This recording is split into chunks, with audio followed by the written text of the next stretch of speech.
Welcome, everyone, and thank you for coming back. And for those of us who just joined us, welcome to the afternoon. I'm Jennifer Tonkovich, the Eugene and Claire Thaw Curator of Drawings and Prints here at the Morgan, and I'm standing in for Sarah Lees, who unfortunately could not be here with us this afternoon, but who has done an extraordinary job organizing this symposium, and we miss her very much.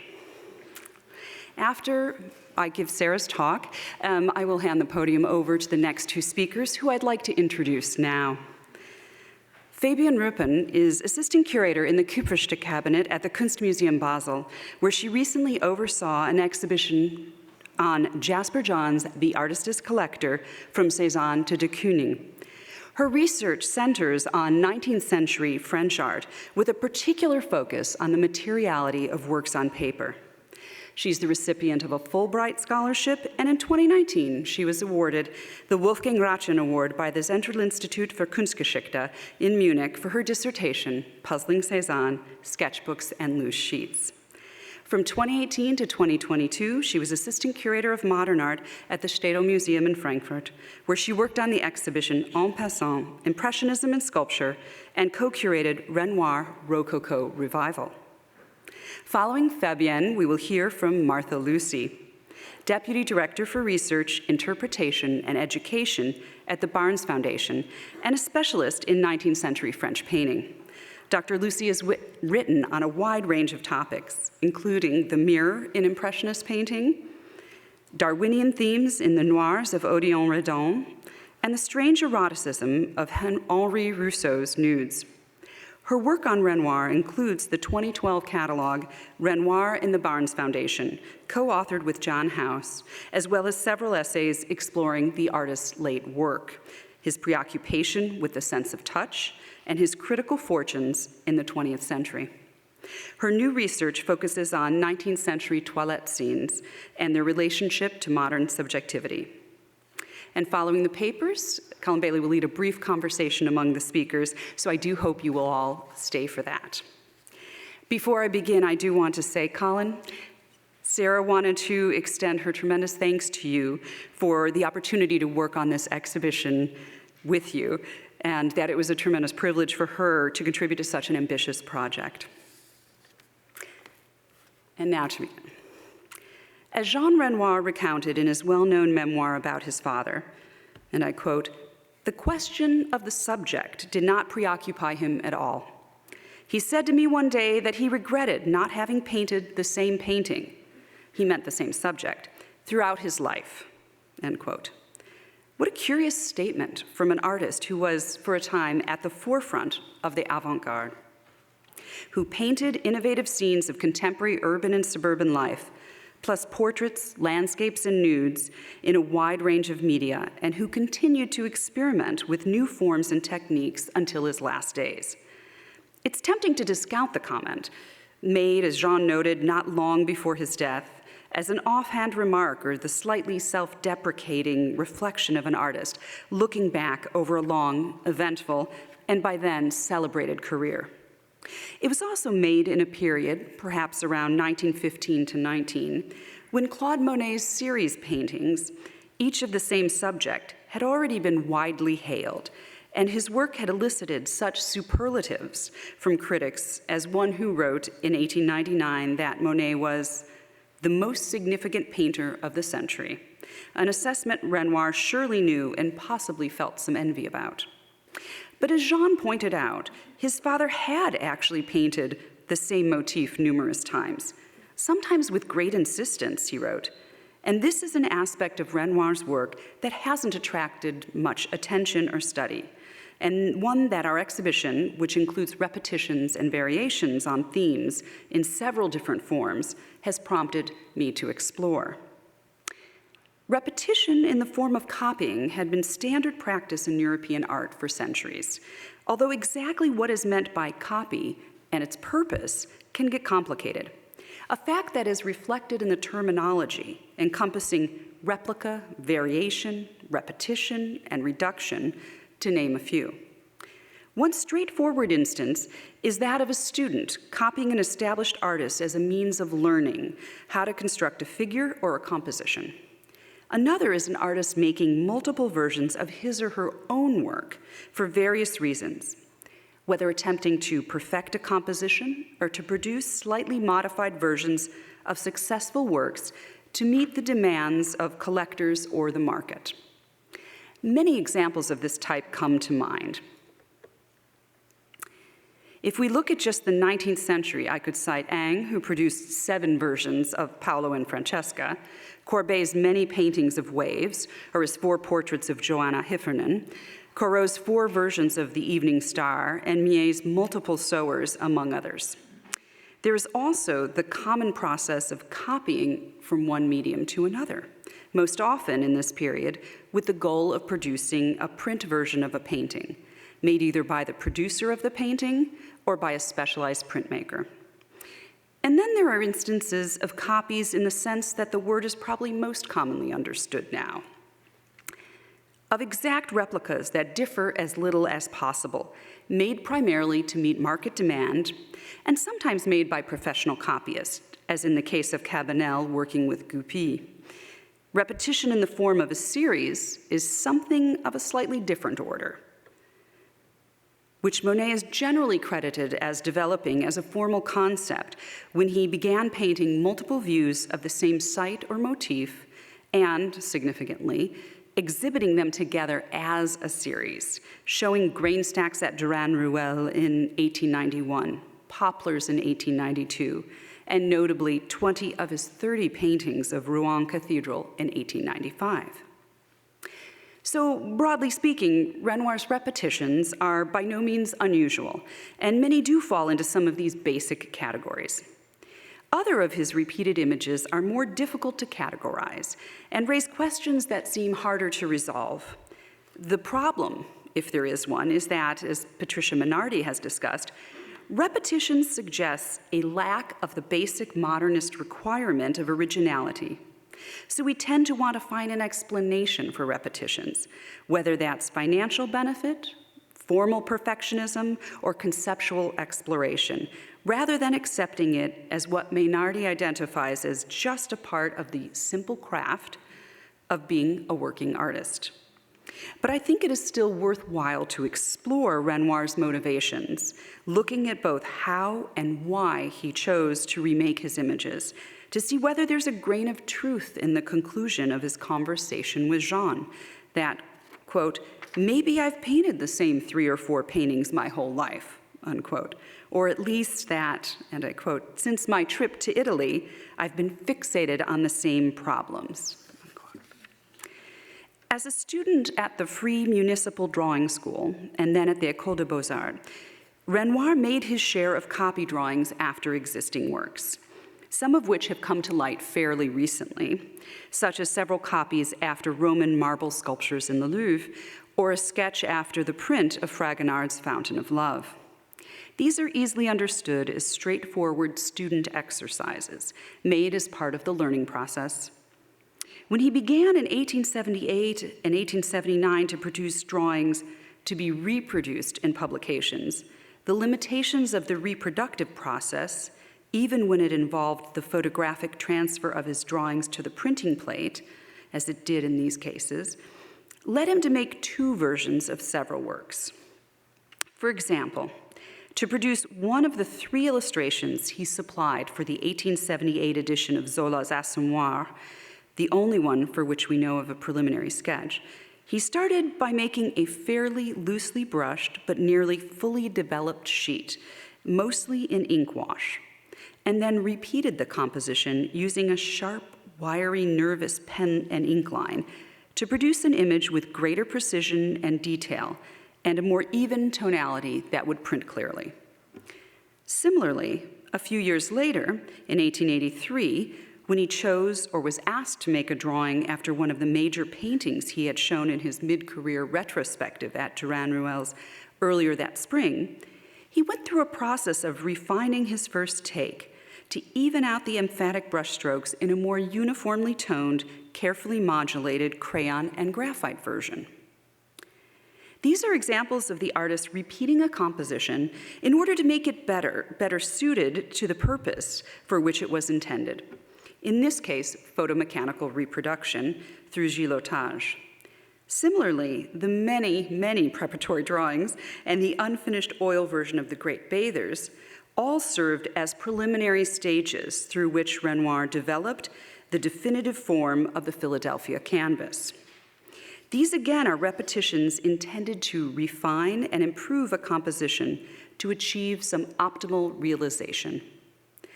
Renoir also occasionally made fairly straightforward replicas, much as his predecessors had done, and for similar reasons. He painted the blonde bather on the left in the fall of 1881 during his trip to Italy, where he was accompanied by Hélène Chérigot, who was likely the model for this figure. After Renoir sold it to Henri Vevey, a jewelry designer and collector, probably not long after he returned to Paris, he then made a second version, most likely at the request of Durand-Ruel, or at least with an eye to his upcoming exhibition, which opened at the gallery in April 1883, and where the second version was probably shown. There are clear differences between the two, particularly in the background and the handling of paint, which suggests that the artist was nudging his technique toward the hard-edge Ingresque style that he developed most fully in The Great Bathers a few years later. But the two paintings are essentially equivalent variations on a theme, nearly exactly matched in scale and equally original, both equal statements of the artist's vision.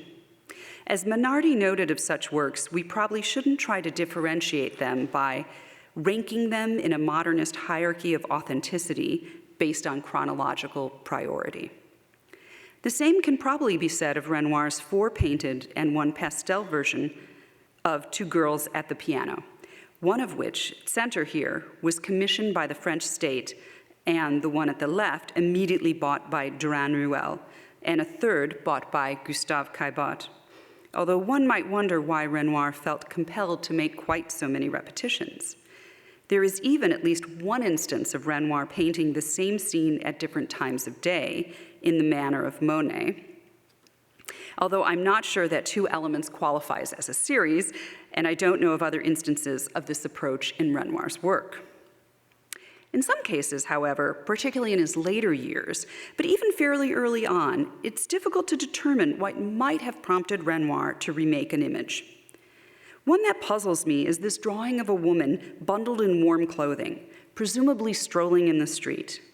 In preparing for our exhibition, Anne Distel discovered a letter that suggests the red, white, and black chalk version was owned by the collector Charles Ephrussi as early as 1880 or 1881, as Colin noted this morning. That would have been just after it was made, and about 2 to 3 years earlier than the other 2 are usually dated. I've adjusted them here. A period in which Renoir was depicting figures in the street, notably in relation to his canvas, The Umbrellas. At the same time, he was also supplying illustrations for La Vie Moderne and those characteristic nervous lines with which the woman's coat is modeled in the pen and watercolor version on the right might indicate that Renoir had the reproduction process in mind. Although this image never appeared in the journal, and of course the delicate blue wash would not have been necessary for an image that was to be printed in black and white. Perhaps, too, he was prompted to make the pen version by Ephrussy's purchase of the chalk. And as for the drawing at center, I know very little about it. This image is scanned from a 1953 exhibition catalog, but I think a process of tracing was involved. A couple small details in the center drawing, like the dark button at her throat and the angle of the overlapping closure of her jacket at the bottom edge, are quite close to the chalk, suggesting that that sheet was the basis for the center drawing, and these details were then slightly modified in the pen and wash. And thanks to Becca Pollock, who overlaid these images in Photoshop, we can say that most of the lines of the 3 drawings match up almost exactly, except in the feet, where Renoir seems to have drawn a second option for their placement in the center sheet before making the 3rd drawing. So it does appear that he made the intermediary drawing before relinquishing the chalk to Ephrussi, and subsequently used it as the basis for the pen version. This then touches on the methods by which Renoir repeated his images, which you've already heard about from Becca this morning. As she demonstrated, there is considerable visual evidence that Renoir regularly made tracings of figures in order to repeat them in a new work. So in the case of The Great Bathers, Becca's comparison of the final painting with a tracing of the Harvard drawing, which is most likely to have immediately preceded the painting, as well as one of the Morgan drawing, which we think preceded Harvard, led her to conclude that the outlines and proportions of the primary figures and their respective positions are so closely aligned that the artist must have used tracing to transfer his composition from drawing to painting. The alignment isn't precise throughout, so the sheet may have shifted or probably was deliberately shifted. And of course, Renoir introduced numerous modifications once the basic outlines had been set. And no physical evidence of the tracing process has been found, since the drawings are now all mounted and nothing like, for example, the sheet coated on the reverse for transfer has been identified. But as Becca demonstrated, the evidence we do have is compelling. There are other drawings that do look very much like the sheets Renoir laid over existing works and traced their contours on, although I don't know that any of these drawings have been carefully examined to confirm that. In any case, we weren't able to see any for this exhibition. Let's see. Move ahead. In this example, even giving a cursory glance at the red chalk drawing, again, scanned from an old exhibition catalog, you get a sense of the close correspondence between drawing and painting, especially the upper image here in the barns, because of the position of her hand on her head especially, and of the summary nature of the line in the drawing and the way it seems doubled, presumably with the red chalk capturing the rough outline of the painting, number 1, and the black line going over those contours more simply and forcefully in order to transfer them to painting number 2. Note that although the private collection version has been dated to 1902 or 1903, I think it must date at least to the same period and maybe more likely after the Barnes, given its much softer, more nebulous handling. One last footnote is that in all 3 of these works were preceded by another painting that the publisher and collector Paul Gaimard commissioned from Renoir as a decorative panel for his house. This leads me to another type of evidence. In addition to the visual, since, as we've heard, there is also verbal corroboration from Jean Renoir that his father did frequently make tracings. Before recounting the conversation with which I began my talk, Jean noted that when his father was satisfied with the position of a body or group, but less so with its surroundings, he would make a tracing of the figure and set it aside, and then use it to start a new canvas, sometimes months or even years later. And I think this group is as good an example as any of this practice. With this process of repetition and tracing in mind, I'd like to consider further why it seems challenging to characterize some of Renoir's repeated images and his motivations for making them. And to do that, I want to look at a large group of drawings and paintings that seem most insistently to take the same subject, that of Jean Renoir and the family's nursemaid, Gabrielle Renard. Sometime in the fall of 1895, when Jean was about a year old, the artist began making numerous small sketches of Renard holding the baby, and in this case, engaging his attention with toys so that he would sit relatively still for his father to depict. The chalk drawing on the left is probably one of the first full-scale sketches in which Renoir concentrated on the heads and encircled arms of the figures and left everything at tabletop level unresolved. For the painting at the Orangerie, he refined the contours of Renard's shoulders and arms and shifted her left arm underneath Jean's while still leaving much of the lower portion of the canvas unfinished. The even larger sheet of sketches on the right, which was recently at auction in May of 2023, most likely followed, because it reveals some changes Renoir started to make the subject notably by let me rewind a little, most likely followed because it reveals some changes Renoir started to make to the subject, notably by neatening the straight lock of Renard's hair and by changing the toy she is holding from a cow to a rooster. Somewhere along the way, he made what looks like a tracing of the orangerie canvas in which the lock of hair still covers Gabrielle's eye, but the object she's holding is the rooster. The two modifications then appear in the National Gallery painting on the right, along with a change in the canvas format from vertical to horizontal, and in the color of Renard's blouse from blue to red. I might note that a quite careful replica of this canvas emerged early last year, and the Renoir committee that vets his work for the revised Catalogue Raisonné concluded that it appears to be an autograph work the artist made for his friend and student, Jean Baudot, from whom it descended by inheritance until its sale last November. So this seems like a fairly straightforward instance of preparatory work that refines a composition until it takes final form, which is then replicated several years later for a close friend. But this is by no means the end of Renoir's treatment of the subject. There are many more works that take the same theme and run it through multiple variations, which are, for the most part, difficult to place into a definitive sequence, if it indeed is useful to do so. So at the risk of making us all a bit dizzy, I'd like to give a quick overview of some of these. This pastel and painting, with its simpler composition, might have preceded the previous group.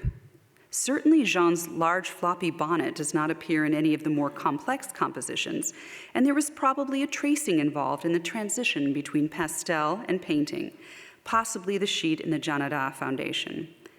While the viewpoint of this composition seems distinctly different from the previous group, note that the green and red wallpaper takes up just a small slice of the background rather than 3/4 of it. Gabrielle's pose of tilting her head to the left to look down at the baby appears in a number of works that do relate more closely. There's another trio of pastel, tracing, and painting, and I feel fairly confident in saying that this is the sequence in which I think both groups were executed, based on several small details. And there's another version of the pastel, although I suspect here that the version on the left may have preceded the one on the right, and possibly also because of the length of Jean's hair, but that's a point I'll come back to in a minute. Somewhere in this group, too, Renoir made a pastel just of the girl holding an apple, from which Vollard's master printer, Auguste Renoir, pulled a counterproof. I don't want to go on a tangent about this. It's only one of 34 counterproofs Renoir and Clos made over several years, but if nothing else, it supports the idea that the artist was undoubtedly interested in investigating the creative potential of repetition. This interest is reinforced by one more element I want to bring in, the last, I promise, that of Renoir's prints. When seeking subject matter for these, he very often turned to existing works. So when Vollard was compiling prints by various artists to publish in one of his first collections, Renoir contributed an etching of Gabrielle and Jean that was closely based on one of the works in this group. And some 16 to 17 years later, Renoir, again working with Clos, returned again to the subject. The two images on the left were printed in just a few trial proofs and were based on both of the 3-figure pastels, the top one using a crayon technique and the bottom a wash. And note, just in passing, that the sheet of the lower version is essentially the same size as the pastel, much as his preparatory drawings beginning in the 1880s are often the same dimensions as the subsequent painting. But after those trial proofs, he decided to reduce the composition back down to just 2 figures, as in the etching. And the second and final state was printed in an edition of 200. And it's possible that this is a second version on a new stone rather than a second state. Here he has stripped away all other details to focus on the heart of the image, the intimate connection between caregiver and child. What can we make of this quantity of works that take the same subject just as insistently as Jean Renoir noted? First, with one exception, they are clearly not replicas or simple copies. And the recent emergence of the painting that is a replica of the Washington canvas, which you see at upper right, helps underscore this. They are also just as clearly not a series in the standard sense, as exemplified by Monet's series paintings. There's no system here to the differences between the works. As a group, they do not depict the same subject at regular intervals as it changes from one hour to the next, and thereby visualize the industrialization of time that was just then being codified, as Andrei Dombrowski has written of the Monet series of the 1890s. Although coincidentally or not, they were made in the same mid-1890s period as the Rouen Cathedral paintings. Granted, there are some indicators of time having passed between the different scenes. Jean's bonnet was removed, Gabrielle turned or moved to sit at the table, the toys were cleared away, and the girl with her apple was included in the frame, or those events happened in a different sequence. And Jean's hair does seem a bit longer in some of the works compared to others, which, as Colin noted in his catalog entry for Renoir's portraits, might be enough to propose a chronology for the making of this group of works based on the length of Jean's hair. But I'm not sure, if you will forgive me, that it is a reliable indicator, particularly when you consider the full group. Since, as I'm suggesting, Renoir used tracings in several cases to repeat these images, he would not have had to work from his models each time, and perhaps more importantly, would not have had to restage the whole scene after an interval of a month or two, a scene that was surely not easy to achieve even the first time. The question of time may not even be very relevant here. After all, Renoir is not studying natural phenomena like light or the passage of morning to evening, but rather human interaction. And he's not really concerned with the change in this group either. His use of tracing makes a kind of stasis explicit, since it is a literal trace or record of the artist starting anew to represent the same moment. The length of Jean's hair was perhaps simply a variation on the initial theme, much like the arbitrary change in the color of Gabrielle's blouse or the orientation of the canvas or paper from vertical to horizontal. I think it's reasonable to set aside these details as peripheral and consider that the real subject of these many repetitions is essentially the same. Unlike versions or replicas or elements in a series, they are new works and different configurations, and yet despite their difference, they each stage the same interaction, or same kind of interaction. They do suggest a certain fixation on the same problem, as Renoir described it, of representing an experience both subjectively and objectively, in this case, of an adult's absorption in a child's experience of both security and curiosity.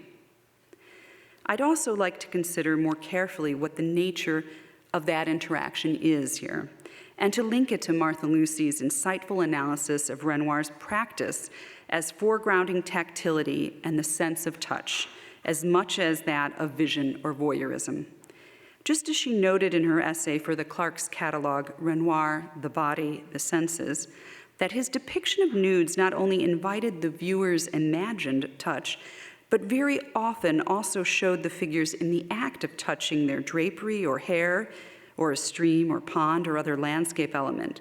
Here we see not only Gabrielle closely embracing and supporting Jean, but also Jean in each image touching or playing with something, or in the middle row, literally enacting the desire to touch.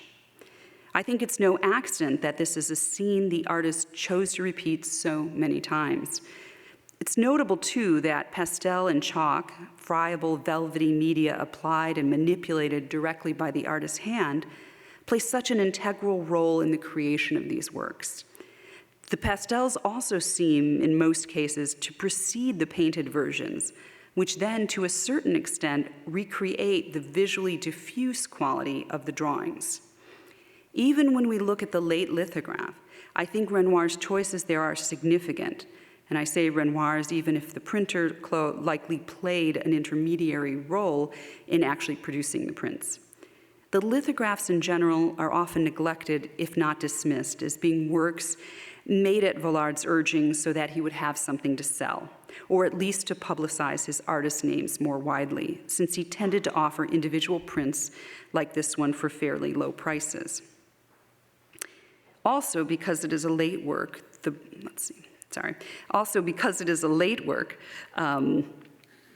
the broad handling and soft focus of the lithograph is often seen as evidence of Renoir's loss of manual control.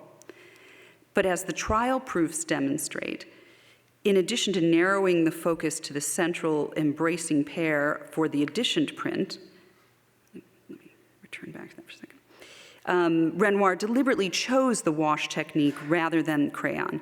And I think he did so because it more closely recreates the soft, tactile quality of pastel and charcoal and a sense of the almost enveloping haze of Gabriel's intimate attention to the baby.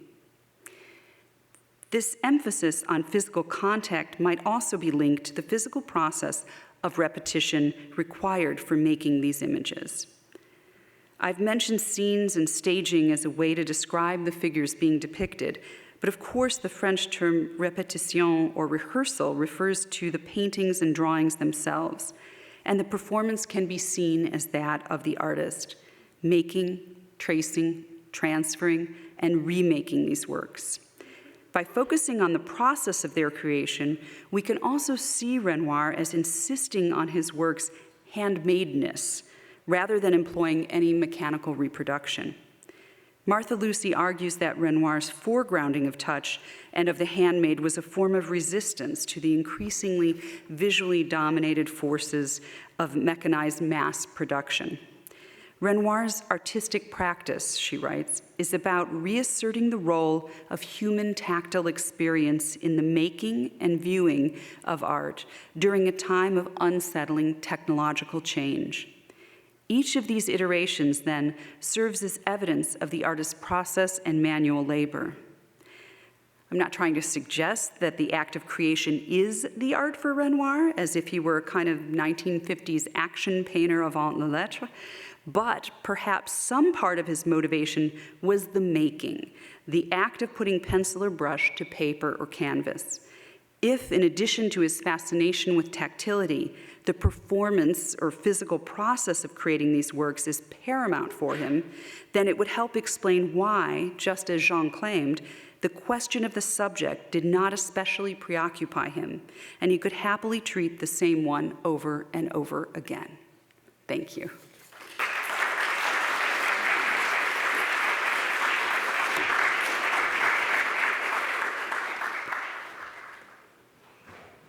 Hello, everyone, and good afternoon. Thank you so much, especially to Sarah Lise. I'm sorry not to see her in person today, and to Colin Bailey for inviting me to participate today. I'm really delighted to be here. When Alexander Eiling, Juliane Betz, and me were preparing our show for the Städel Museum on Renoir and the Rococo revival, we had been in conversation with Colin Bailey because that show here had already been in preparation back in 2020, it was, I believe, when we first spoke. So this made me look forward all the more to actually see this now taking place. And this is especially also the case because when we were preparing our show, the pandemic hit, so we did get to see far less originals than we were hoping for. And it's such a treat to just finally get a chance to see many of those drawings for the first time ever on view and gathered together in one space.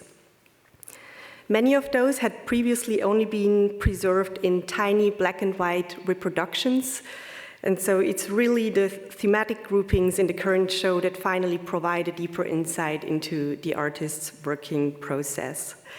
The juxtapositions make it possible to trace both his development of individual motifs and his use of different drawing media. And with regard to Renoir's drawing material, I would like to highlight another facet in my talk, and that's namely the one of his paper supports. As Becca Pollock has already mentioned, the artist not only used a wide range of drawing tools, but also a variety of papers. A systematic evaluation of those paper supports promises further insights into his working process, and I must say in advance that what I'm going to present today is really a working process as in work in progress itself. I'm going to outline tendencies that will hopefully become more precise in the future, and not least thanks to this exhibition that is now on view. So first, a very brief overview, and we've already heard that from Colin Bailey this morning. Renoir's drawings comprise almost 880 works. This corresponds to slightly less than a fifth of his oeuvre, which includes just over 3,900 paintings. Around 100 drawings come from one of the two known sketchbooks. Some pages from the early one are on display in the show. They measure just around 10 by 17 centimeters. The second sketchbook, the so-called Algerian sketchbook, is similarly small, judging by the facsimile. So the remaining approximately 770 drawings are very heterogeneous in terms of format, other than those sketchbooks. They range from 7 by 7 centimeter tiny fragments up to 108 by 162 centimeter large sheets. This heterogeneity is likely related to Renoir's handling of his support materials. To date, only about 10 cases are known when he worked on both recto and verso of a sheet, as in this example here that I'm showing from the Museum of Fine Arts in Budapest. Much more common is the multiple use of one side, as in this recto here. Along the top edge, you can see Renoir studying a woman wearing a hat from different angles. The changing posture of the model and movement implies that the sketches were made rapidly, quickly after another, possibly on a spontaneous occasion. Often, that type of studies was executed with brush and ink or chalk. However, there are also numerous examples in which Renoir worked on study sheets with pencil, pen, or watercolor. I'm showing this example, which is on view in the exhibition and is dedicated to the theme of the bathers. Some depictions overlap, while others, for example, the one on the bottom left, are really distributed by Renoir across the sheet or across the surface of the sheet, like independent vignettes. In this context, I'd also like to show those three examples of such vignette-like depictions. All the three of them entered the collection of the Albertina in Vienna in 1924, and I suspect that they are fragments of the same sheet. Each of these fragments is really tiny, and so the projection is almost grotesque if you imagine that, for example, the top left drawing is only 10 by 12 centimeters small, and when you look at the colored part of it, so the sailboat and its surroundings, that's maximum 5 by 5 centimeters, so it's really delicate. At the same time, the depictions are extremely meticulous, and they evoke Renoir's training as a porcelain painter. I'm showing you two details here, and I hope that you can make out the very delicate pencil sketch on the left in the background, where Renoir outlined a second building, but he also sketched the foreground with the shore even more detailed than he then pursued with watercolor. In the center, you can see how he worked with 3 different watercolor pigments for the female figure, which is really less than 2 centimeters small or tall. This level of detail may have encouraged fragmentation, and it is a happy coincidence that the matching pieces ended up in the same collection in this case. However, and this is a new finding that I was too late with to include it in the PowerPoint, but if you go to the exhibition and you look at the little fishing village from the Musée d'Orsay, that one, it's another little watercolor. It's 99% sure that this must be the fragment that matches the sailboat fragment piece, so you can look at the torn edge on the fishing village, and the paper also looks very similar, so not everything ended up in the same collection. The support material provides essential clues when researching such original connections. So far, around a third, that's approximately 270 of the 770 loose drawing supports have been specified, and I'm very grateful to Becca Pollack for so generously sharing her observations with me. Within this specified third of the single sheets, there are approximately 30 special cases in which writing paper, tracing paper, papier procédé, cardboard, or canvas served as a support. Renoir executed the remaining approximately 240 works on designated drawing paper. A rough categorization shows that he used both laid and wove paper, with about twice as many laid sheets as wove ones so far. Becca and I were able to document watermarks on almost every third sheet, that's around 73 by now. And these can then again be traced back to at least 19 different mills or paper merchants. It's a diversity that isn't really too surprising when you consider that Renoir had a vast selection of material and paper to choose from. On the right is just one page from a product catalog of the art supplies shop Sennelier that we already saw other excerpts from this morning. And there you just have a small selection of the many different papers they were offering. As a result of industrialization, the range of products on offer had become incredibly diverse by the second half of the 19th century. And there's just, as one example, maybe the consummate Montgolfier mill, which Renoir also used paper from. They were offering around, they were offering a lot of different textures that you could choose from. And each of those varieties of textures would then be available in 80 different shades of color. Furthermore, paper was also available in either sheets, blocks, or rolls, or sketchbooks. And as Becca has already shown, for his large format drawings of bathers, Renoir would use rolls which he could cut down to the size he would need in that particular case. For smaller drawings, however, there's many decal etches that indicate that he mainly worked on individual single sheets. The large number of different watermarks suggests that Renoir did not have a preference for any particular product. In this respect, he is comparable to Cézanne, whose drawings and support materials I'm much more familiar with. Cézanne used more than 30 different brands, and based on historical product catalogs, but also thanks to the help of paper experts such as Marion Durda and the late Louis André, I was able to assign most of them to specific mills. Many of them, again, can also be found in Renoir's work, and that makes it a bit easier to identify them. The overlaps are not too surprising in the sense that those are mainly very renowned paper mills, and their products were also widely available, such as those from the legendary mills in Arches or Annonay. There's an exception of one Dutch manufacturer so far, Löber, and we have the English Whatman paper, but all the other brands identified so far are French.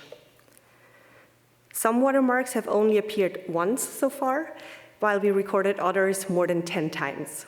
In this regard, it's important to bear in mind that loose drawing paper in Renoir's day was offered either as individual single sheets or à la main, that means in packs of 25. Buying à la main was not only cheaper, but also far more practical as an artist.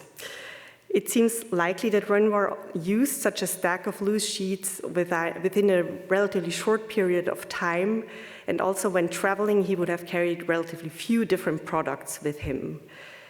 Based on the watermarks, the drawings on single sheets can therefore be grouped. In this way, the support can reveal surprising connections between different motifs. And in the following, I'll briefly introduce 4 of those watermark groups. And I emphasize again that each of those groups would really need in-depth investigation. I begin with the second largest group to date. It comprises 9 sheets with Whatman watermarks. The motifs include dance and street scenes, portraits, and landscapes. They're dated between 1879 and 1889. If anything, it might be the level of detail in the execution that can be cited as a connecting feature. This is fitting insofar as Whatman paper was still more expensive than French products at the time, which would have encouraged deliberate use. The even texture of this wove paper was specifically developed for watercolors, And I show you a detail here from a watercolor in the Chicago collection, the Art Institute, which clearly shows how the pigments are distributed without any irregular accumulation, no matter how dry or diluted Renoir would apply the paint. At least in the case of the two watercolor landscapes, he hence used the paper for its intended purpose. However, he also worked on the smooth surface with pencil, pen, chalk, charcoal, and pastel. A second group is far more consistent in terms of the drawing tools so far. It only comprises 4 sheets, all of which Renoir worked on using chalk or charcoal. Their powdery particles adhered well to the more textured laid paper surface. The watermark AL in a double oval refers to the initials of the paper merchant Auguste Renoir. He had gained a great reputation, among other things, through his intensive collaboration with artists and authors of drawing manuals, with whom he also developed specially suitable paper, for example, for charcoal and chalk drawings. His son-in-law, Paul Touchon, was his successor and registered the watermark as a trademark in 1887, but it was probably already in circulation a couple of years earlier. And yet, Renoir's works on this brand have so far been dated up to 25 years apart, and they may actually be closer together in terms of their chronology. In the case of the third watermark that I'm introducing, the brand actually does provide a terminus post quem. This Gatele Farsi, who made a name for themselves primarily for their paper rolls, and they were praised in 1900 as the first paper manufacturer in France to succeed in producing large tracing paper and cardboard by machine. The late founding date of 1886 is generally useful for an artist like Renoir, who himself rarely dated his drawings, but then again, we know that most of his drawings were not created until the 1880s or even late 1880s, so it's a relative hint, unfortunately, in this case.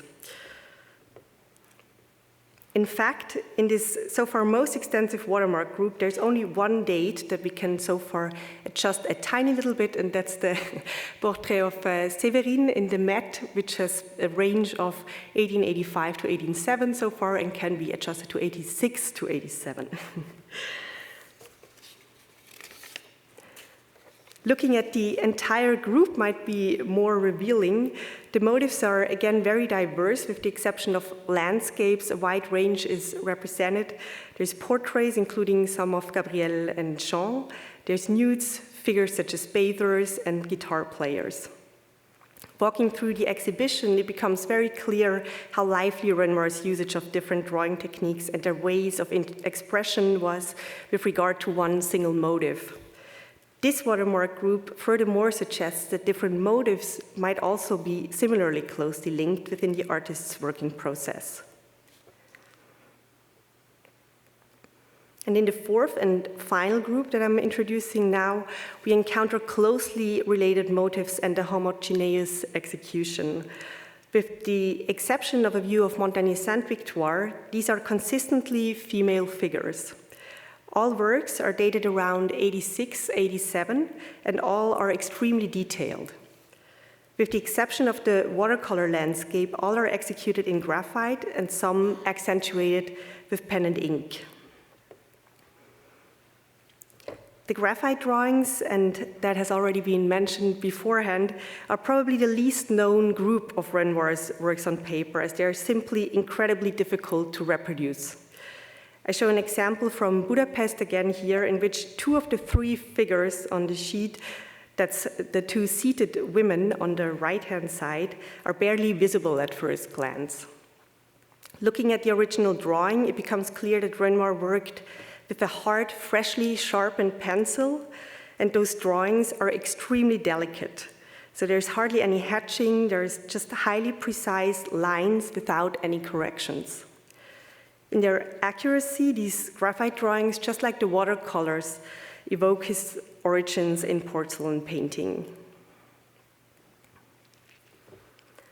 Renoir is known to have produced countless depictions of women, and as Sarah Lise has pointed out, some of them, like a repertoire, appear again and again and in different contexts. Figures that are not directly related, such as this woman fiddling with an earring, and the studies for the painting Girls Playing Shuttlecock, have therefore hardly been considered comparatively so far. However, in this case, the two sheets turn out to be matching fragments thanks to a divided watermark. This suggests that the figure with the earring may also have been originally intended for the shuttlecock composition. My thanks for the watermark photos go to István Pankasi, the paper conservator in Budapest. The watermark has not yet been identified, but Theo Medendorp has also documented it for drawings by Van Gogh used in 1883, so that might be a hint. Even without knowing the maker, the watermark is already providing important further clues, including in a second case. The curators at the Albertina in Vienna, who were able to reconstruct another study sheet thanks to this watermark, which was again cut in two. It's possible that these depictions of women were also created in connection with the shuttlecock theme. At least, there's an intact half sheet here on the bottom right, which also bears the Fleur de Lis watermark and contains several studies for this painting that would confirm this assumption. The watermark group hence encourages us to consider additional motives in the broader context of a known composition. And finally, it should be noted that linking fragments can also provide insights into the object's biographies. More specifically, into the early handling of the drawings, both by the artist himself and his collectors and dealers. At the beginning, I pointed out the heterogeneous formats of many of Renoir's supports. There's only a few that really correspond to standard sizes. Most of them are irregular. Crook torn or cut edges imply that Renoir himself sometimes cut up sheets, and in fact, he gave this fragment with a depiction of Venus on the right, that is also on view in the exhibition, to the Petit Palais already in 1907. Both Budapest fragments themselves as well, they were sold by Vollard in 1912, and the signature on both parts also implied that the artist carried out the fragmentations himself, or at least he authorized such interventions. After all, individual illustrations could be sold at a profit. In this sense, I hope that the specification of the remaining 500 supports will reveal a wide variety of additional connections at all various levels, and I thank you for your attention.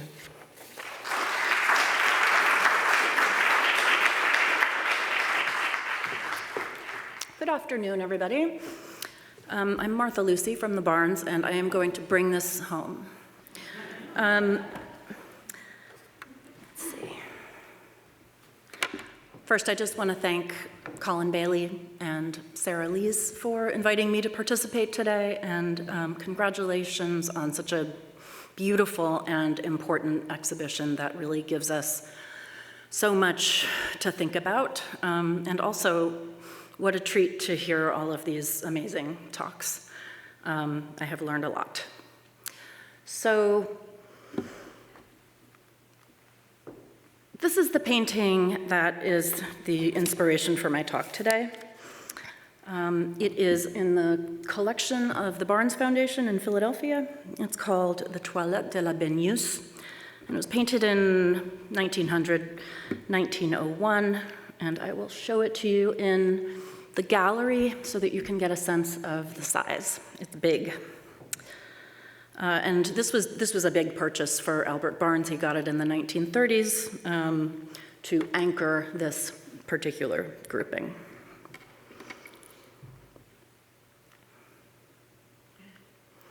There is a full-size red chalk drawing for this painting. And when I say full size, I mean that it is actually as big as the painting. It's a very big drawing. It's not in the exhibition upstairs, but it is reproduced in the catalog, and there is a lovely discussion of it by Paul Perrin, who notes that in it, Renoir was thinking like a painter, sort of meaning that he is not just using drawing to concentrate on the contours, but he's really modeling those forms and really pushing it far. But the relationship between painting and drawing is not what I'm going to be talking about today, so I'm going to be going a little off topic for the symposium.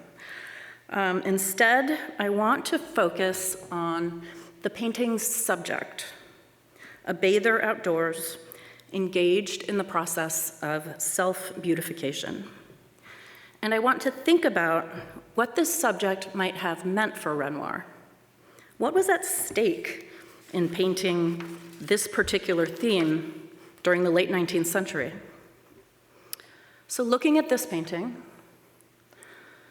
together with several other of his works in the same vein, I'll argue that for Renoir, the toilette scenario is a kind of meditation on the relationship between art and nature.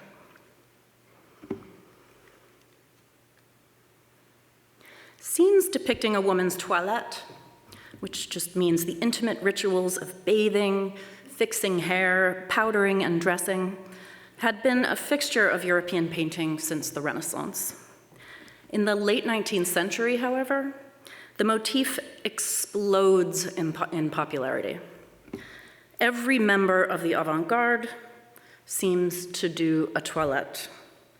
And let's see. Should I identify them all? This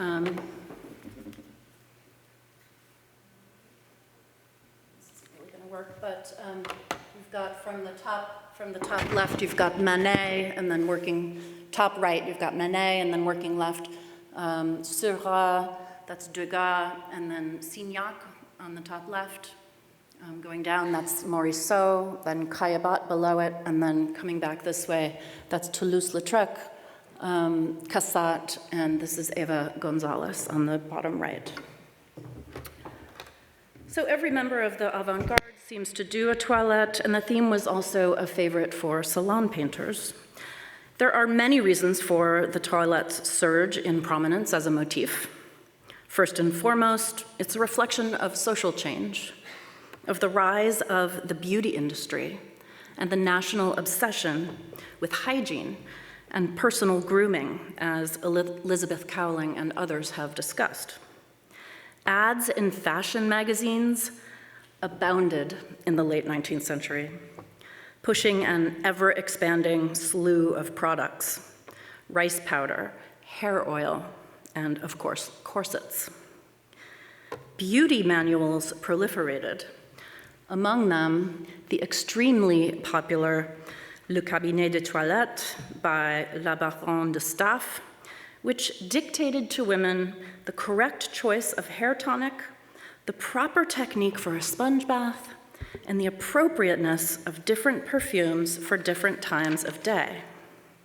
These manuals were extremely specific in their instruction because the way that a woman conducted her toilette was loaded with social meanings. You couldn't be too careful. Indeed, for painters interested in modern life, the subject offered a whole new set of signifiers to communicate the inner character of their subject. The items on a woman's toilette table, the style of her hair and lingerie, her comportment in front of the mirror, and the company in which her personal grooming was performed, all of these were indicators of class, moral standing, and sexual availability. Viewers fluent in these visual cues knew that the salon painting on the left represented a woman of high moral standing, while the one on the right did not. Degas, too, filled his toilette scenes with specific objects that help us understand who these figures are in the world. Certainly, the toilette subject appealed because of its erotic associations. If the idea of a woman attending to her own body stirred the imagination, the products associated with the ritual were equally titillating, especially the powder puff, an item that traveled across the body, acting as a stand-in for the viewer's desired touch. So alluring was the eroticism of this private female ritual that clients actually paid to watch a courtesan at her table or bath, the ultimate voyeuristic fantasy, repeatedly captured in late 19th century art, most famously by Manet in his Nana. And because the theme centered on a person's conscious engagement with the self, it offered a built-in psychological complexity that appealed to painters like Morisot and Manet. Here, an adolescent girl actively appraises herself, negotiating her own image. Manet's figure, too, is fully aware of her objecthood, even complicit in it, as she gazes knowingly at the viewer. In Manet's hands, the toilette is the modern subject par excellence, an opportunity to depict contemporary fashions, beauty rituals, sexual dynamics, and to address the image-dominated experience of modern selfhood. And yet, Renoir's toilette scenes, and I'm going to leave aside the Barnes picture for now, don't really participate in this meaning-making. Unlike his contemporaries, Renoir gives us little information about toilette practices of the time. Emptied, mostly, of objects, actions, and social contexts, his toilette scenes seem solitary and closed off. We have no sense of the larger world to which these women might belong, nor does he really take full advantage of the theme's erotic potential. You might disagree when looking at the paintings on the bottom. Of course, these are sensual pictures, but it's rather an abstract sensuality, one that never acknowledges the modern-day practices associated with this theme, especially the voyeurism, purchased or otherwise. Renoir drains these scenes of the kinds of psychic tension explored by Morisot and Manet. There's no spark of self-awareness. No uneasy confrontation with one's own image. He downplays the theme of looking altogether. We find no voyeuristic presence in the room, and no emphasis on what the woman herself might see. Her reflection is always eclipsed. Hardly tense explorations of modern subjectivity, Renoir's toilettes are better characterized as tranquil domestic scenes, no different from the hundreds of solitary figures he painted doing what women do, sewing, reading, arranging flowers, and staring off into the distance. Of course, none of this should come as a surprise.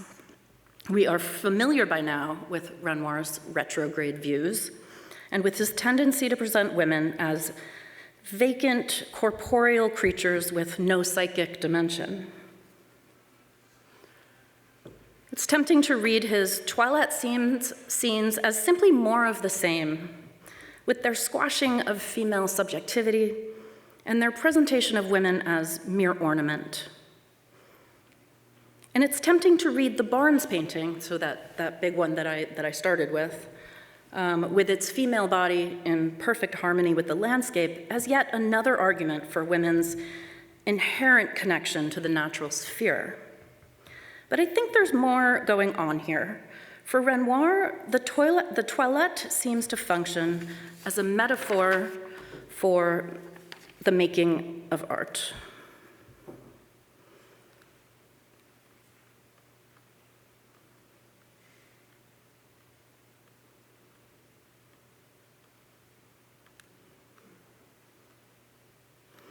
Indeed, Renoir would not have been the first to propose this metaphor.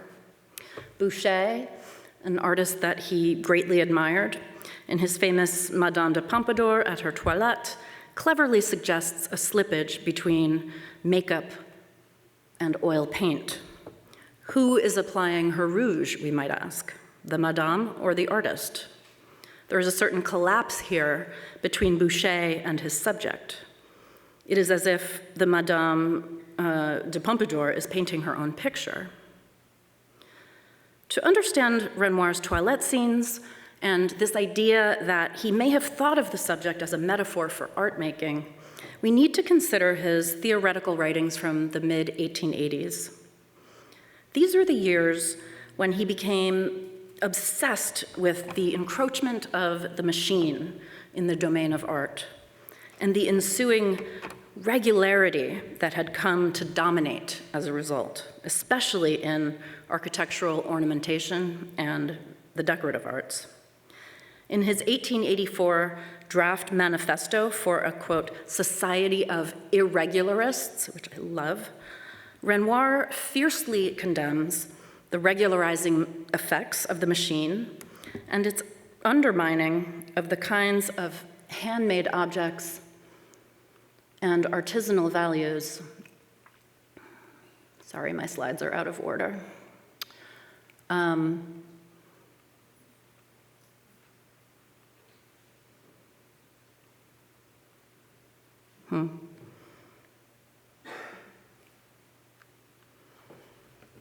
me one sec.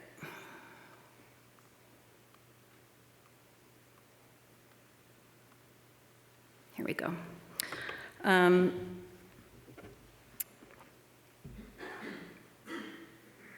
He condemns the regularizing effects of the machine and its undermining of the kinds of handmade objects and artisanal values pictured here in this work showing women at an embroidery loom. Nature's essential principle is irregularity, he writes. An orange is not round, he writes. Not one section of it has the same form or weight as another. His message to fellow artists was clear. Nature's imperfections are to be celebrated, not corrected. We might say that, as a societal practice, the performance of the modern toilette was the performance of the body's regularization. Through the application of makeup and powder, through the manipulation of hair into impossibly elaborate styles, the toilette was the place where the body was not only transformed, but perhaps even made uniform. If it seems drastic to speak of the 19th century toilette as a site of regularization, consider the corset, millions of which were sold annually in Paris. Just as porcelain factories turned out perfect and identical painted pots, much to Renoir's dismay, corsets turned out perfect and identical female bodies. It was the mass production of the ideal, the ready-made body, and its uniformity was everywhere on display.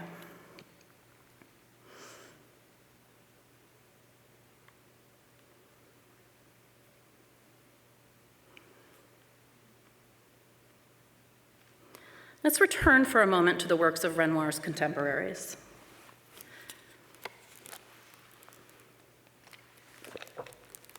You'll notice that these pictures emphasize the process of toilette. Manet, Degas, Seurat, Signac, they all pay close attention to the making over that takes place. Manet presents a woman in the act of applying cosmetics.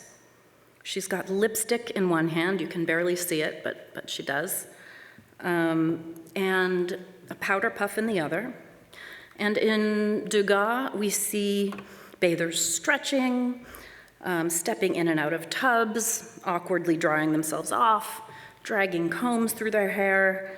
The toilette is work, and Degas shows this to us. Lavishing attention also on the tools of work, soaps, bottles, brushes. We might say that these paintings acknowledge the toilette as the site where the public self is prepared, the site where a woman, in order to be adored, must, quote, lift herself above nature, unquote, as Baudelaire wrote in his 1863 piece, In Praise of Cosmetics. And just to emphasize how much these scenes focus on process, I want to just show you for a minute a few Renaissance toilette scenes of showing Venus, where you do not see a process of transformation. Beauty is something that is already achieved.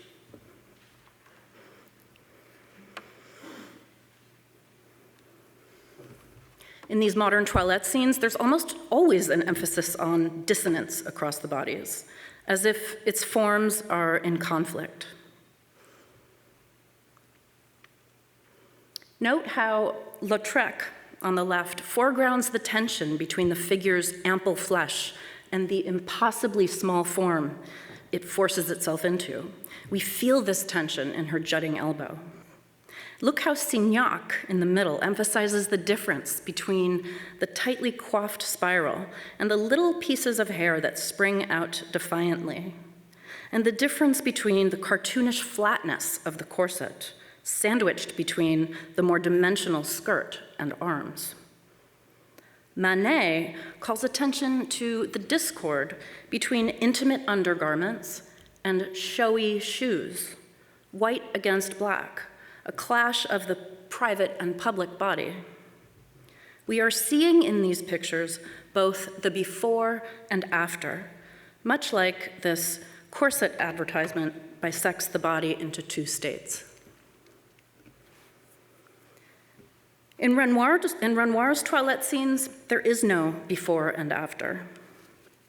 His women do not squeeze themselves into corsets or powder themselves or apply makeup. They are unpainted.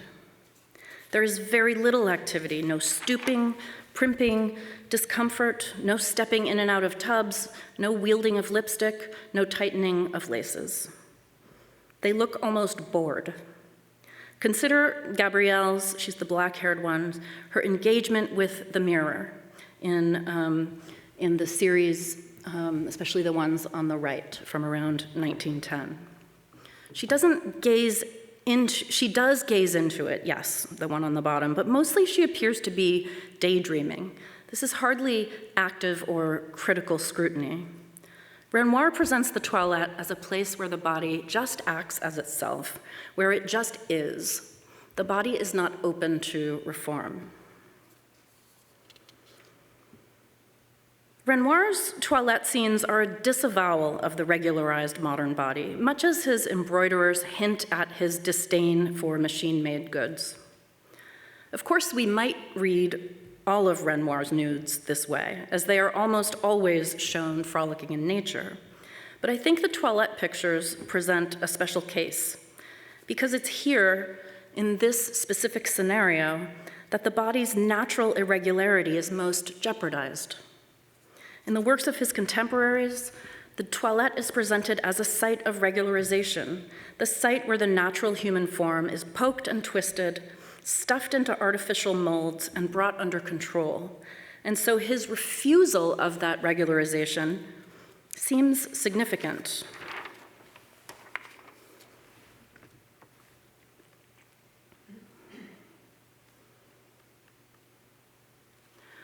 Renoir's campaign against machine-like regularity culminates in his monumental painting, La Toilette de la Baigneuse. Here we have a toilette scene of a different variety, one that takes place out of doors, with an attendant brushing out a bather's long chestnut locks.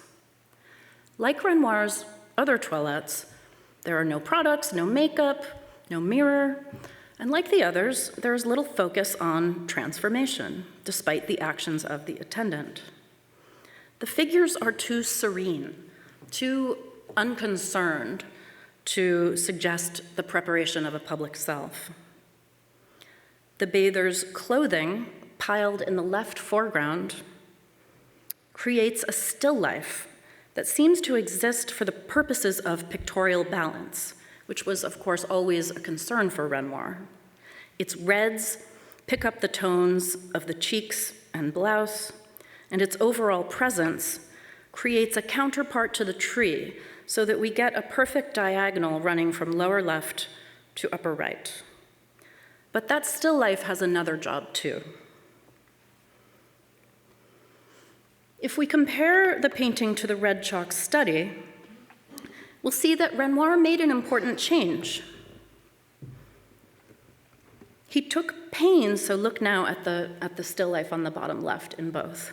He took pains to articulate the contents of the pile in the painting. And when we look closely, we can see that there is a corset peeking out. See it there on the left. Peeking out importantly, its laces clearly positioned for comprehension. It's the only item that we can make out besides the hat. Perhaps Renoir included the corset to add an erotic charge to the picture, to remind us that we are witnessing a private moment. But I don't think that is the purpose. Renoir repeatedly expressed his annoyance with women's slavish devotion to fashion. He complained specifically about high heels and about fussy modern hairstyles. But no fashion trend was more distasteful to Renoir than corsets. For Renoir, corsets were a sign of all that was wrong with the modern world. They symbolized the frivolousness of modern Parisian women and capitalist greed. Corset makers should be put in prison, he said. The cast-off corset is there to emphasize the bather's freedom from it, and this, together with her emphatically long and free-flowing hair, the opposite of the fussy modern hairstyles that Renoir disdained, read like a plea for the beautiful irregularity to be found in nature.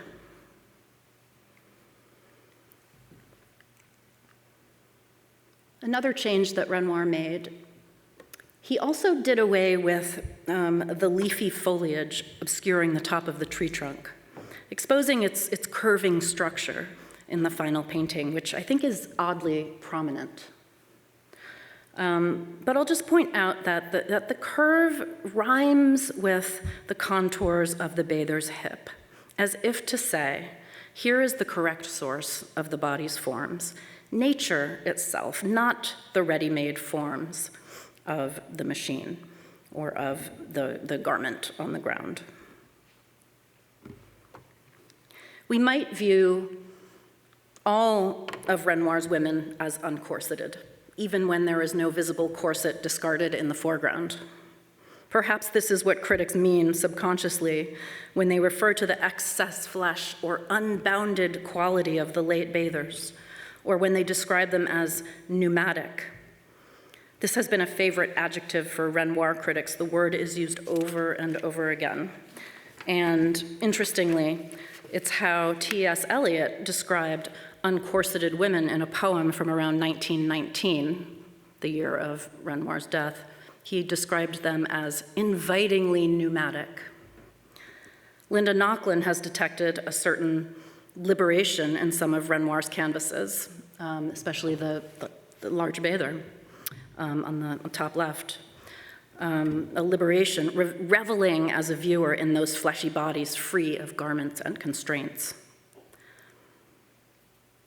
Renoir is certainly no feminist, but his late nudes do seem to be a fantasy of an unbounded and unregularized world. He's not making an argument in favor of the unruliness of women, but in favor of the unruliness of art. Thank you.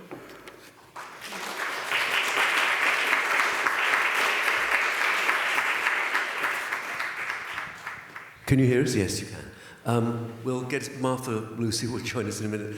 While we're still here, I thank everyone for coming and sitting through a good day of talks, and I thank very much my colleagues who've come from overseas and upstairs in the building to share some of the work. As I think you can see, one of the pleasures of an exhibition that does take quite a long time is the opportunity for some of these ideas to take form, and particularly with the access to original works that conservators need, and also where now curators are also involved. So while we're waiting for Martha to come back, I thought I might ask Rebecca and Fabienne to talk a little bit about some of the hopes for this type of research that you're doing and where you might see this going.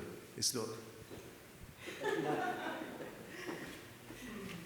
I guess I start quickly, but I feel that especially with drawings, there is so much evidence right in front of our eyes.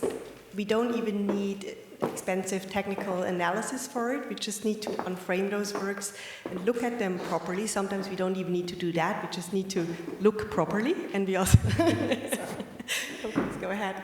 But yes, I think that the most satisfying part of the process is just this more simple data collection as a start, and then certainly getting to characterize materials and look at trends is fascinating for any specific artist. Paul, is there a move also at Orsay with conservation to do some of this type of technical work? Do you have opportunities? And it depends on the projects. So for some exhibition project, we are doing this type of analysis. But for the Renoir drawings, we mainly are also looking at the pieces. We have not sent them to the laboratory of the Musée de France, but really spend time looking at them. With the work with the data, you've both in a way created mini databases now in your research, and we know that, say, for Chicago, for the Art Institute, they did a very comprehensive review of their works on paper and on canvas. Is there a way that you might be able to somehow feed them into a joint database at some point? We've started to at least share. Yes, at least share. It's always. I think it's very time consuming to then compare various data to see where we might have recorded different things or where there are overlaps. That's why projects like the Art Institute's is so successful, because it starts out collecting the same data for each work, and I think that is very valuable. And so it's kind of hard when you have limited access to work and then you're trying to fill in the gaps, but when you start from the same ideal data set. What Becca's referring to is a project that was undertaken for many years by the Art Institute to document all of its Impressionists, Monet and Renoir and Degas and Manet, to look at everything with both as art historians, conservators, and then make this material available, very thoroughly available on an open source digital app which anyone can access. And so my friends and colleagues at the Met, they could do that as well, and Orsay. We have a smaller set because we don't have paintings, but I think what Becca's been doing in a way eventually has been surveying all of our works on paper. And that is in some ways looking at your own collection first is really an opportunity, because you have the equipment, there is effort, you have to unframe, you have to handle, but once the material is made available, it's a real source. And I would just say that the Morgan has put all of its X-rays or watermarks and beta material is available through our catalogue. And what we've seen, particularly from both of your talks, really, were just the sort of insights or the information, the data that you can get from this close looking and analysis. And so that leads me to Martha, who did something remarkable, which was to put through a sort of interpretation of both avant-garde painting and the fashion industry, a completely new look on Renoir's magnificent large bather in the countryside, and that is in a way something that however you and the Barneses very carefully examined its paintings and described their technical place, but this interpretive side is really fascinating. When I was after your presentation, talk a little bit about the artificiality of having that toilette with no mirror, outdoors. In the middle of the countryside, in a way that unlike almost anything you showed by the other artists. So true, and I didn't have the chance to talk about that, or even to really think about it for this talk. So all I did was really say, and this one's outside. But it is so different and so, frankly,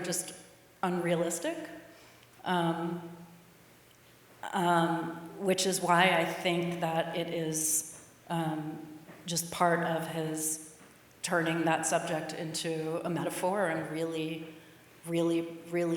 sort of making a case for the, like against the artifice of the whole process, and just, you know, placing that body out in nature and saying, this is really all you need. Okay, yes, we will allow somebody to comb the bather's hair, but there's going to be no more preparation. There's not going to be any. That's why I called the talk unpainting the body. There's no makeup. You don't see any of that. So it's a dreamlike sort of, you know, it's a fantasy like so many of his works. I think what is also very interesting in what you were saying is all these toilet scenes have almost no background, no context. It's really focusing on the figure, and I think this is also something we really see in the exhibition, is most of the drawings are about the figure, but there's almost no drawings that pay attention to the background, to the objects, to the context. All these Bazer's drawings or the maternity really leave out what is around the figure. So nature, in a way, is sort of a abstract, something to put behind the figure that will not attract too much attention to, because the focus is the figure, and if you have too many information around it, or a specific context, you will lose the puissance, the power of the figure, and maybe nature is kind of way to so the abstract nature, a way to soften the edges around the figure. So that I was going to ask you, both of you. We saw Martha show the large red and white chalk drawing that is in the Picasso Museum that couldn't come to our show, but we have a similar scale in our last section. Where do you, Paul, you've worked on this very closely. What's the sequence in your mind? Which comes first? What's the function? You mean the basis? The relation of the painting and the drawing that Martha showed. I think it's you see some differences between both of them, and it looks like the drawing is coming first, but it's not so clear, which also speaks about his what he's drawing for him, which is not exactly and you were saying it today, not always a preparatory thing. It's just another way to explore a motif, and I think the presentation by Sarah was very telling about that. It's another way to test things. A continuum in some ways. And the way that it is also the same size. It's not like having a small size drawing and you have the grid to put it on the next level. It's just another way to think. I think to think the composition. You would say in black and white almost, but with Renoir it's in red and white. But I think it's his way to think in black and white. The composition before going in full color, and then coming back, and with only the red and white chalk, he put aside the how do you say les rapports, the relationship between the hues of colors to focus on the big masses and shapes in general. I thought Sarah's paper was astounding,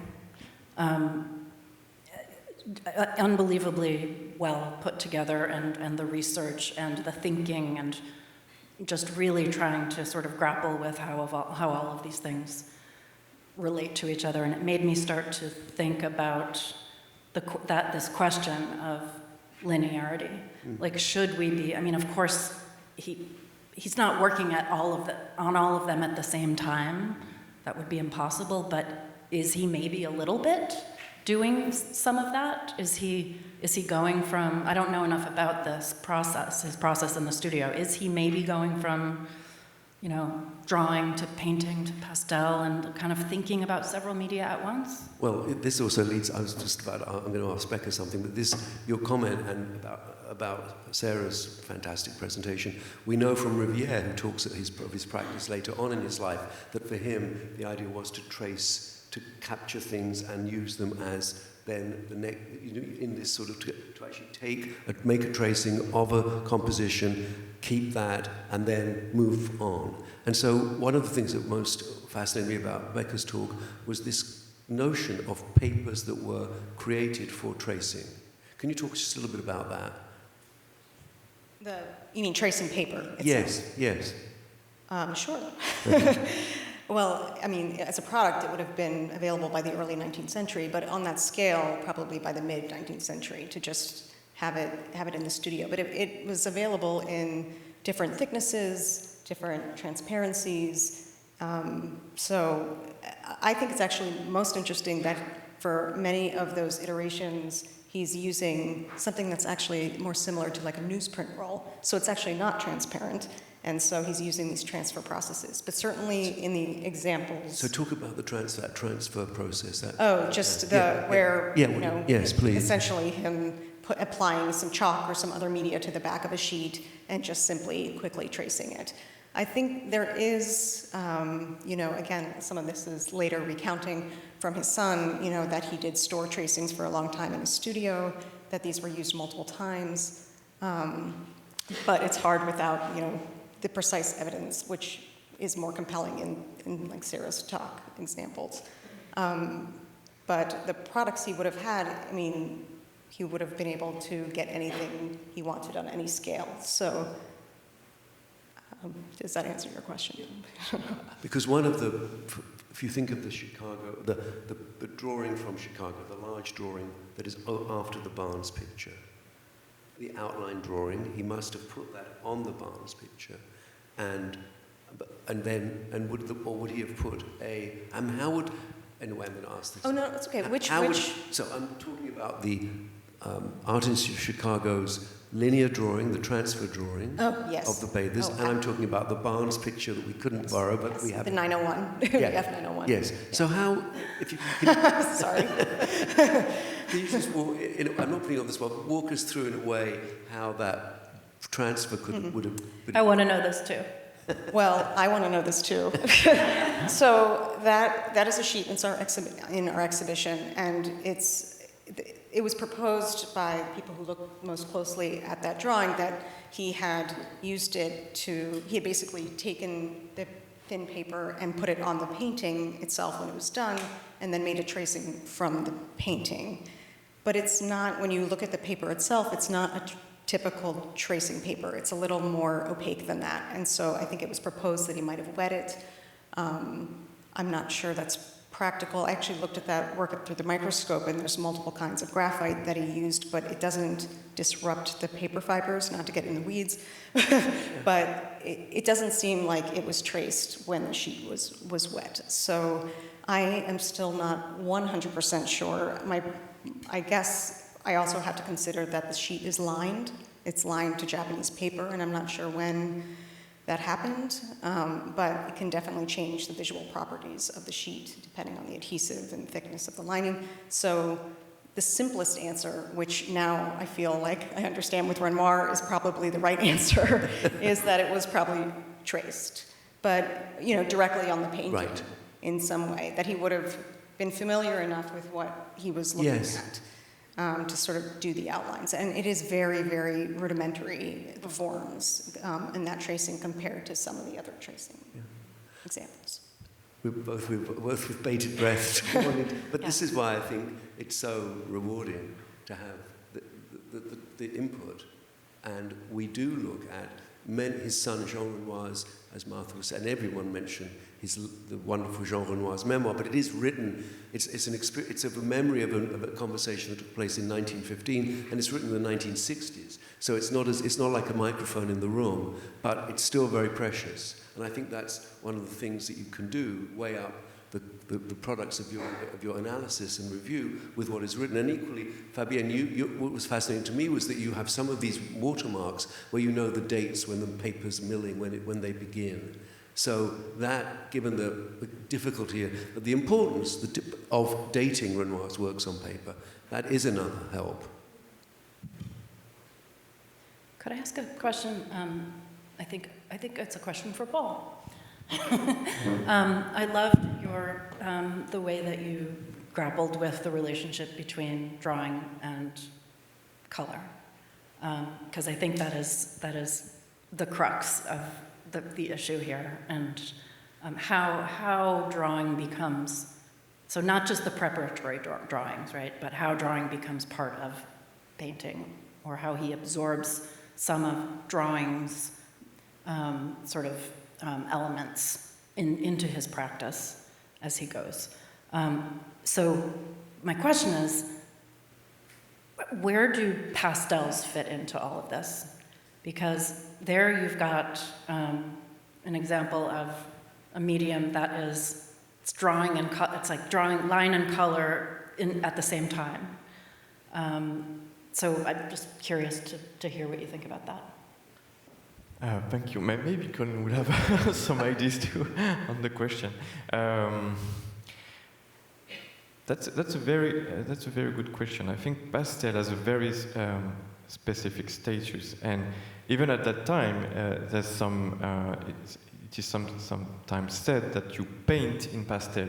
The expression is peindre au pastel, and not only draw in pastel. And there's an ambiguity, and you can find both of the terminology with pastel. So it's really in between painting and drawing. I was very interested in, I think it was also in Sarah's presentation, the idea to have the actual color in the hand, between the finger. I think that this idea of touch also, I think, is very interesting. It's sort of a more direct access to color with the pastel without the intermediary of the brush, the oil, and thing. The vividness also is different from oil painting and the pastel. So I think it's, again, a sort of another tool for Renoir to test things that he will be able to incorporate in his painting at some point.